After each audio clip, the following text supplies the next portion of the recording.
Once you have subscribed and transferred the funds, it is time to start investing with InvesTiger. Let's briefly see how this works. Go through the InvesTiger portfolio carefully.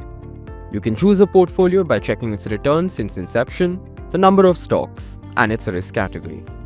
This will help you make a choice amongst all portfolios. Once decided, click on Invest.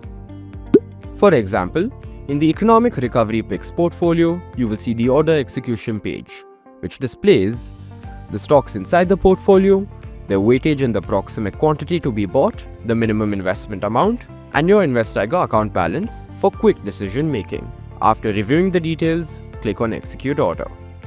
The order confirmation screen will now open. Carefully go through all the details and click on Confirm.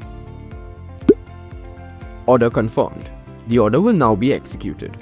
Congratulations! You have now invested in the Economic Recovery Picks portfolio.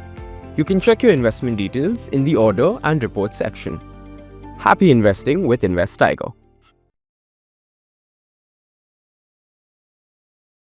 Investment in securities market are subject to market risks. Read all the related documents carefully before investing.